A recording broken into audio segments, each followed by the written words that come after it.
Joel and Tosh Hi. from The Whisk here with a whiskey review. This is a special review and a special tasting, which is why we have special people. So I couldn't think of anything that made more sense than to do this with Tosh. And we have been working starting with around 20 whiskeys, narrowing down to 15, then down to 10, down to a top 3.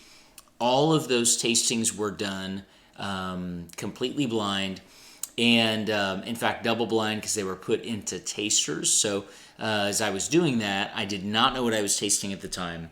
Used an individual score sheet, so it wasn't tasted off in a flight, so that way it wasn't comparing to other whiskeys.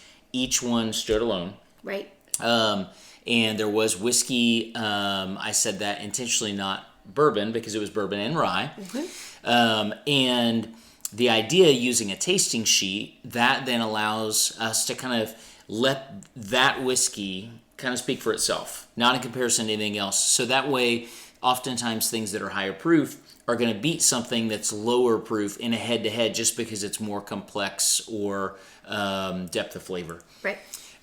So that brings us to our top 3, which we will taste off. We're going to be tasting these looking for nose, palate, finish, and uniqueness. We'll tabulate that 1 to 10, then total that score.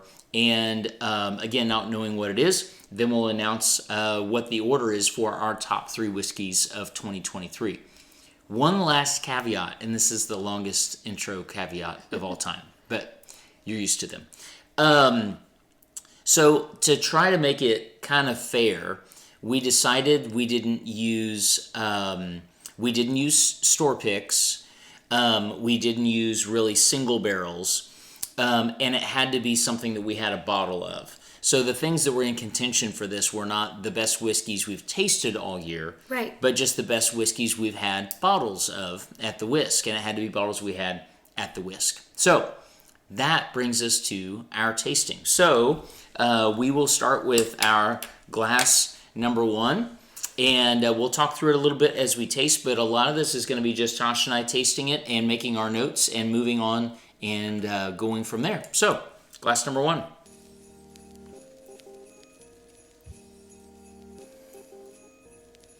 It's a great nose. It is. Caramel and butterscotch. I get pear as well. There's some toffee that's there.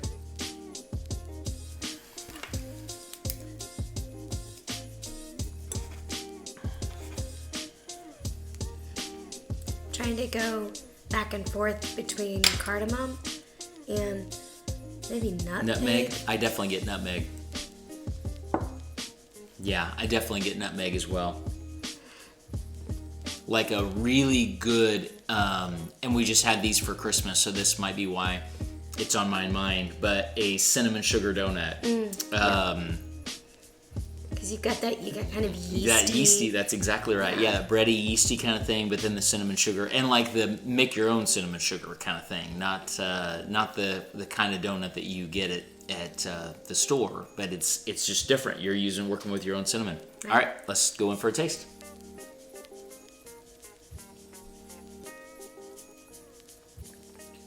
Oh my. That is gorgeous whiskey. Perfect amount of oak, not over oaked at all. I would say it's probably around 100 proof, not too hot. Yeah. Nice, coats the palate, coats the entire tongue, kind of runs on the inside of the jaw really nicely, hangs in there nice and viscous, so it's probably got some age to it. Yeah, there's a lot of that kind of butter feeling after you have had like a roll or something. Yeah. You've got butter on it. It's that kind of coating in terms of that first drink. There's some honey there too. Yeah, I would agree with that. Again, we'll be scoring 1 to 10 in each of these categories. 1 being, I never want to drink that thing again. 10 being the best thing I've drank, the best thing I've had. All of these, having worked down to the top 3, all of these are going to be, difficult. It would be easy to score any of these 10 in any of these categories, right? And so a little bit of this, at this point, you're grading with that curve. That's the hard part. They're all good. So, which is the favorite? Which is obviously up to your own palate. Everyone's going to be different. So I would mention there, for me, what I'm trying to do is think about, so uniqueness comes a lot into play here, because at that point you're trying to be as objective as you can. You're not saying which do I prefer. You're trying to say which whiskey is the best on its own. Of course, your own preference plays in a little bit, but uniqueness plays in, as well as just what is just well-made, well-balanced whiskey. That one, to me, does that really nicely. All right, let's go to glass number 2.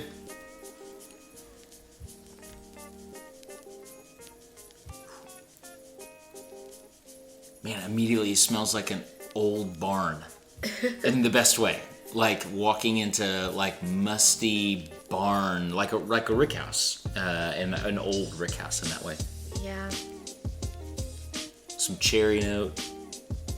Definitely cherry. There is that kind of, you know how when you go out on like the first day of winter and there's that smell? It's just the crispness of the air and the change of the season that you're smelling, but that's what this is, which does definitely remind me of walking into a rick house. Yeah. Some like creme brulee notes, some burnt sugars for sure. I mean, it's the classic bourbon notes, but vanilla's there, caramel's there. There is a kind of wet hay kind of note. A lot of barn notes for me. Maybe some apricot. There's some other dark fruit that's there.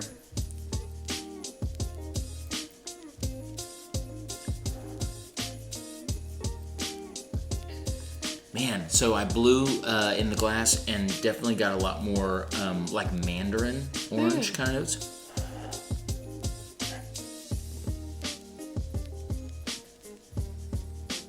Yeah, that orange kind of pops out. I agree. There is some citrus that's coming up. All right, let's go in for a taste.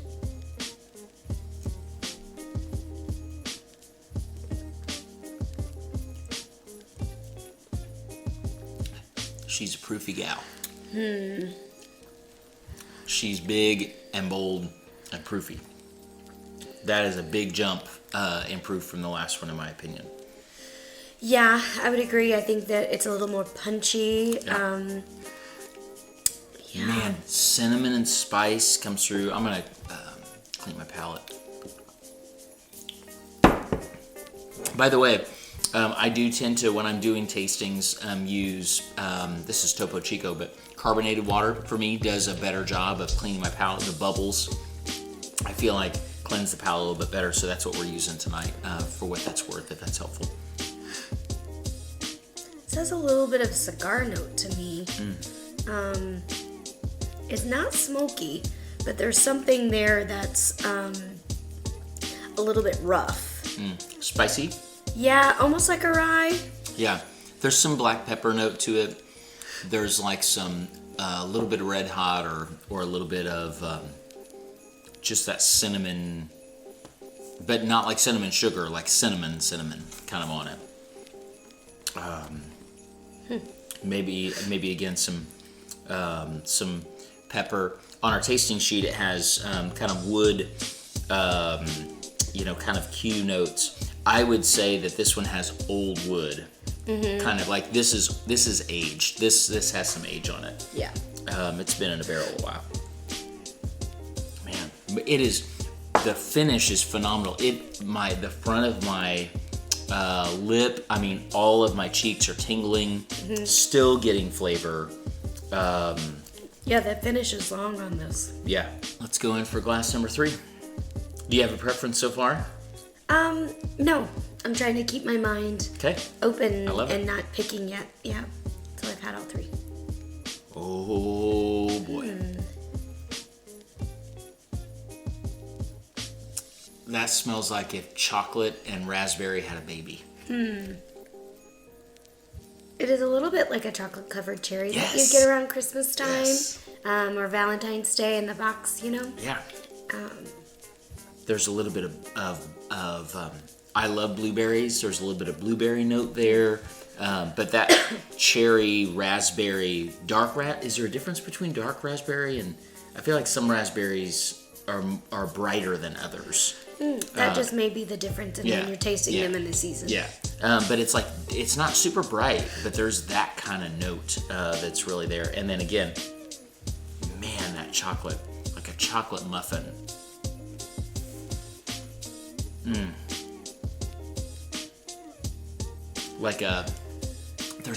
Okay, so it's like banana split with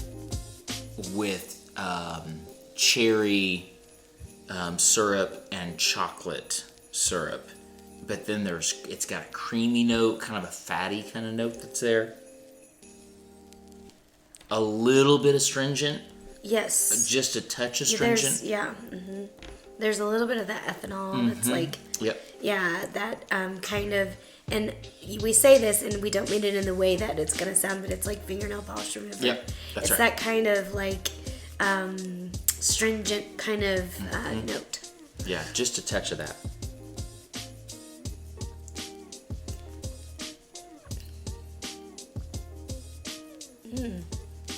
The nose and the palate are very different.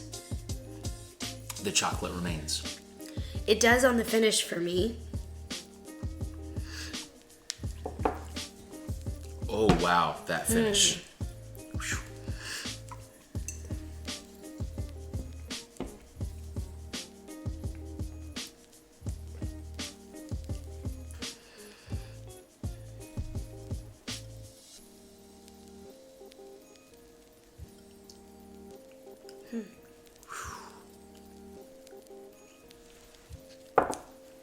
Boy, these are really good.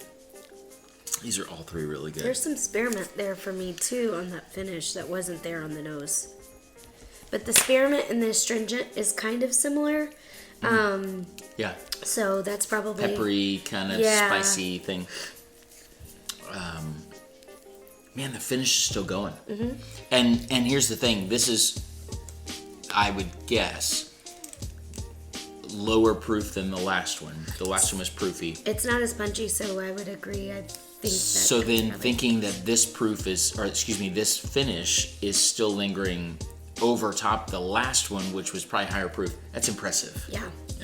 That's really impressive. Because usually, if you've got a high proof one right in the middle of the mix, it's going to kind of wash out your palate for lower proof stuff to come, make them feel watery. This does not feel watery. This No. is viscous and oily, maybe the most viscous out of the three.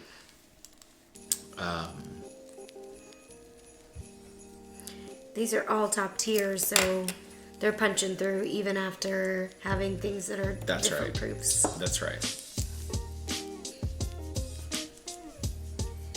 Man, for me, the uniqueness jumps up on this one.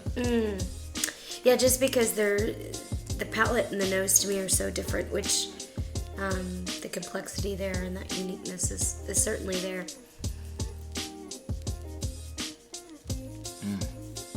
Okay. All right, we're going to get our scores together, look and see what we have been tasting, and be right back with the reveal. Do you have any final thoughts, Tosh? Nope. We'll see who the winner is. That's right. Be right back. Okay. Well, we have totaled our scores. And interestingly, we had the same, not the same score for each one, but the same order as far as 1, 2, 3. And the scores were actually pretty close. Actually, really close. Yeah. We're talking like, 1 point off Right. for 1 out of 10 in each category. That's kind of wild. Yeah.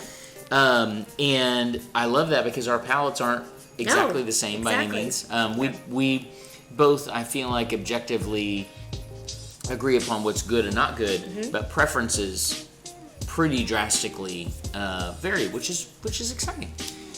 So one quick thing that I do need to point out before we get to that is I'm wearing a sweatshirt that was given to Tosh and I. We each got one. Yes. From our mother-in-law, Regina, who you all know and love, Regina. And you'll notice it's got Louie and Vivi. Louie and Vivi are our girls, our dogs. Yes, our They're baby. asleep in the other room. Sometimes, usually Lou, but makes an appearance Yes. during the whiskey review videos. But I felt like that was the appropriate shirt to have on. Absolutely. For today. They're certainly a part of our tasting. That's exactly right. Okay, so in third place, we both agreed and have the, is that right? The Wild Turkey 12-year. Absolutely. Yeah, Wild Turkey 12-year in third place. Tosh and I both scored it the same. It's great. 101 proof. So this is a Japanese release primarily. It's fantastic. The taster is even empty because that's literally all that was left in the bottle. I grabbed what little was left so that we could include it in this year's whiskey of the year. It made it all the way from 20 to the top 3. That's impressive. It's amazing. It's in the bottom of these last 3, but it's still amazing. Part of the reason it is in the bottom is just because it is a more traditional style whiskey. It's got the more traditional flavors and notes, and so when you're looking for things that kind of stand out in these 3, it was the third for us. Yep, I agree. But amazing. If you can get a bottle, please do. Please do. It is a 10 out of 10. Absolutely. Certainly on its own. Number 2 was Elijah Craig Barrel Proof Batch C923. So a lot of you are probably familiar, but Elijah Craig does 3 batches a year of their barrel proof release. The C batch is their last batch. This one came out in September of 23, which is the 923. And they're just tremendous. This one particularly, they knocked out of the park. It was an almost 14-year bourbon at 133 proof. So it is a big proof bomb. Yes, which anytime you hear, oh, that's punchy, it's probably Elijah Craig. Yeah. They can be, they have varied. The hottest one we've ever had, the highest proof is around 148 was the highest one we've ever had. I mean, they get really, really high proof. Yeah. I love them. I probably love them more than Tosh. Yes. Toasted Barrel is my favorite, and it's only 94 proof. I think Elijah Craig is really great at what they do. Sometimes things are just a little bit too hot for me, given the proof. Yeah, they can just be But too... super flavorful. Yep, that's the thing. We're not wanting proof for proof's sake. It's about fullness of flavor. Correct. So that is a ton of barrel flavor that it's imparting, and it just was tremendous. So Which is showing Joel and I have different things that we like. Our palates are different, but again, we scored these almost the same. almost the same. That's exactly right. And number 1, and I have to admit, I feel pretty good about this. You do, yeah. I feel pretty good about this. So when we got this bottle at the Whisk, maybe July, we've had it for a little while, I told Tosh, I think this could be the whiskey of the year. I mean, it is that good. Yeah. I have been almost evangelistic about this bottle to people True. that come in and taste it or want to taste stuff. I'm like, you have to taste it. As soon as I say it's a rye, people are like, I don't know. I'm telling you guys, this bottle's unbelievable. Yes. This is the Jack Daniel's Twice Barreled Rye. It is a limited edition release. They do one of these every year. Last year, I think, was an American single malt. This year, it's the Twice Barreled Rye. It's, first of all, look at that color. It is dark. It is red almost. So it's twice barreled. We know that it probably spends about 6 to 7 years in the initial barrel. It's then put into a second barrel. Those barrels are their heritage line of barrels. It's a specific line of barrels. Tosh and I learned about them when we were at the distillery, but they're very interesting. This thing is tremendous, and it's 100 proof. So to be able to, this was number 3 in our lineup. And so, interestingly enough, our order went 3, 2, 1, Right. which was 1, 2, 3 in our tasting. But for this thing at 100 proof to beat the 133 proof, for all that flavor and complexity to be there, it's just tremendous. And the uniqueness, again, we said this before, but of the nose to the palate, there is so much complexity in that bottle. It's no wonder it won out. Yeah, that's right. It is absolutely extraordinary. These are really hard to find, but there are still a few bottles floating around. We still have it Under at the the whisk. whisk. That's right, for taste, certainly. So we will give a greater list of our probably top 10 and break those down for you guys so that you have those as well. But our top 3 in this order this year is number 3, Wild Turkey 12-year. Number 2, Elijah Craig, batch Bear Proof, batch C923. And number 1, Jack Daniel's Twice Barreled Rye. Yeah. So that is our top whiskeys of 2023. We can't wait to celebrate New Year's with you and move into 2024. We've got so many great things in store. Yeah. And we can't wait with that to see what that holds. All the amazing tastings we're going to get to do, and the new bottles that will happen this year as well. Yeah. Happy New Year, everybody. Happy New Year. And until next time, let's keep pouring good vibes.